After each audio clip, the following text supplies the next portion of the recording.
வணக்கம் மக்களே. இந்த வீடியோ பதிவில் புதன் பெயர்ச்சி பலன்கள் கன்னி ராசிக்கு எப்படி இருக்குது அப்படின்றத பார்ப்போம். புதன் பகவான் உங்கள் ராசிக்கு ராசிநாதன் மற்றும் 10ஆம் அதிபதி. இப்போ உங்கள் ராசிக்கு 5ஆம் இடத்துல இருந்து 6ஆம் இடத்துக்கு பயிற்சி ஆகிறாரு. அதாவது 5/2/2025 தேதி அன்னைக்கு உங்கள் ராசிக்கு 5ஆம் இடமான மகர ராசியிலேருந்து 6ஆம் இடமான கும்ப ராசிக்கு பயிற்சி ஆகிறாரு. அங்கே ஏற்கனவே சனி பகவான் இருக்கார். சனி பகவானோட இணைய போகிறாரு. அதனால் இந்த 20 நாட்கள், அதாவது புதன் பகவான் பிப்ரவரி 26ஆம் தேதிக்கு மேலே தான், 26ஆம் தேதி அன்று தான் மீன ராசியில் பயிற்சி ஆவார். அதனால் இந்த 20 நாட்கள் நீங்கள் எந்த விஷயத்தில் கவனமாக இருக்கணும் அப்படின்றத பார்ப்போம். ஏன்னா புதன் பகவான் சனி பகவானோட இணைகிறது நல்ல விஷயம் இல்லை. இந்த 20 நாட்களில் உங்களுக்கு கொஞ்சம் அப்ஸ் அண்ட் டவுன்ஸ் வர்றதுக்கு வாய்ப்பு இருக்குது. சரி, எந்தெந்த விஷயங்கள் அப்படின்றத பார்ப்போம். அத்தியாவசியமான பொருட்கள் வாங்குறது மூலியமாக தேவையில்லாத கடன் வாங்குகிற நிலைமை சூழல் ஏற்படும். அதனால் தேவையில்லாமல் கடன் வாங்குகிற சூழலை நீங்கள் தவிர்க்க பார்க்கணும். மேலும் உங்கள் ராசிக்கு 3 மற்றும் 8ஆம் அதிபதியான செவ்வாய் உங்கள் ராசிக்கு 10ஆம் இடத்துல இருக்கார். மேலும் 10ஆம் அதிபதியான புதனும் இப்போ சனியோடு சேர்றனால தொழில் பண்ணுறவங்களுக்கு இந்த 20 நாட்களில் சில இடையூறுகள் பிரச்சனைகளை சந்திக்கிறதுக்கு வாய்ப்பு இருக்குது. அதனால் தொழில் பண்ணுறவங்க இந்த 20 நாட்கள் ரொம்பவுமே கவனத்தோடு இருக்கணும். நீங்கள் நினைத்த அளவுக்கு தொழிலில் ஒரு முன்னேற்றம் இருக்காது இந்த 20 நாட்கள். அதனால் நீங்கள் கொஞ்சம் பொறுமையாக இருக்க வேண்டும். இந்த 20 நாட்களுக்கு பிறகு புதன் பகவான் உங்கள் ராசிக்கு ரொம்ப சிறந்த பலன்களையே கொடுப்பாரு. அதனால் சுய தொழில் செய்கிறவங்க மட்டும் தொழில் சார்ந்த எந்த முடிவுகளாக இருந்தாலுமே இந்த 20 நாட்களில் எடுக்க வேண்டாம். டாக்குமெண்டேஷனில் ரொம்ப கவனமாக இருக்க வேண்டும். அது எந்த விஷயம் சம்மந்தப்பட்ட டாக்குமெண்ட்டாக இருந்தாலுமே 1க்கு 10 தடவை அதை வாசித்து பொறுமையாக அதில் சைன் போடுறது ரொம்பவுமே முக்கியம்.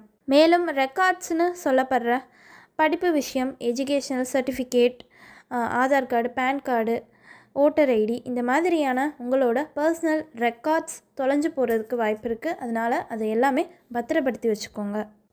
நண்பர்கள் விஷயத்தில் ரொம்பவுமே கவனமாக இருக்கிறது அவசியம். ஏன்னா யாராக இருந்தாலுமே, நெருங்கிய நண்பராக இருந்தாலுமே லிமிட்டேஷன்ஸோட பழகுங்க. ஏன்னா நண்பர்களால் நீங்கள் ஏமாற்றப்படக்கூடிய வாய்ப்புகள் இந்த 20 நாட்களில் ஏற்படும். அது மாதிரி க்ளோஸ் ஃப்ரெண்டாக கூட இருக்கலாம். அவங்க இப்படியெல்லாம் செய்வாங்களான்னு கூட நீங்கள் நினச்சிருக்க மாட்டீங்க.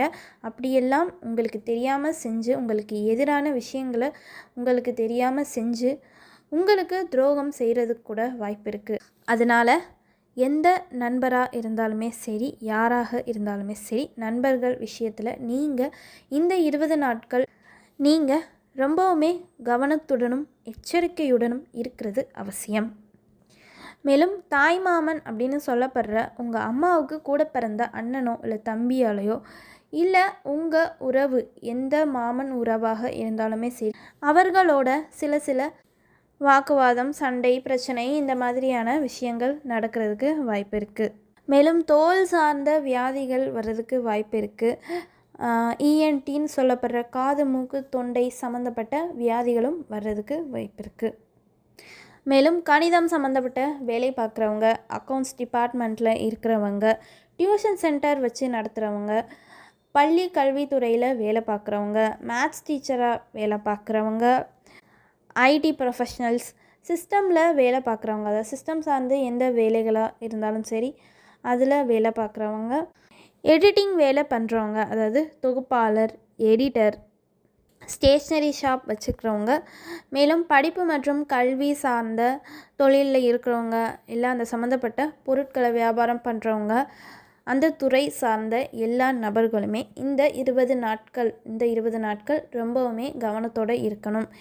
ஏன்னா உத்தியோக ரீதியாகவும் சரி, இல்லை தொழில் ரீதியாகவும் சரி, சில இடையூறுகள், பிரச்சனைகள், மேல் அதிகாரியிடமிருந்து வாக்குவாதம், இந்த மாதிரியான விஷயங்கள் நடக்கிறதுக்கு வாய்ப்பு இருக்குது. அதனால் இந்த துறை சார்ந்த நபர்கள் இந்த 20 நாட்கள் ரொம்பவுமே கவனத்தோடு இருக்க வேண்டும். பிப்ரவரி 26ஆம் தேதி வரைக்கும் தான் இந்த பலன்கள் எல்லாமே. 26ஆம் தேதிக்கு மேலே புதன் பகவான் உங்கள் ராசிக்கு 7ஆம் இடத்துல பெயர்ச்சி ஆயிடுவார். அப்போது சில பலன்களில் வேறுபாடு வரும். அது என்ன மாதிரியான பலன்கள் வரும் அப்படின்றத நம்ம அடுத்தடுத்த பதிவுகளில் பார்ப்போம். எனவே அனைவரும் அனைத்து வளமும் செல்வமும் பெற்று வாழ்க வளமுடன். இந்த வீடியோ பதிவு உங்களுக்கு பிடிச்சிருந்துச்சுன்னா வீடியோவை லைக் பண்ணிக்கோங்க. இந்த மாதிரி ஜோதிடம் மற்றும் ஆன்மீகம் சார்ந்த தகவல்களுக்கு ஆன்மீக பேச்சு சேனலை சப்ஸ்கிரைப் பண்ணி வச்சுக்கோங்க. கூடவே பெல் பட்டனையும் கிளிக் பண்ணிக்கோங்க. அப்போ தான் நாங்கள் போடுற வீடியோஸ் உங்களுக்கு உடனே நோட்டிஃபிகேஷனில் வரும். நன்றி.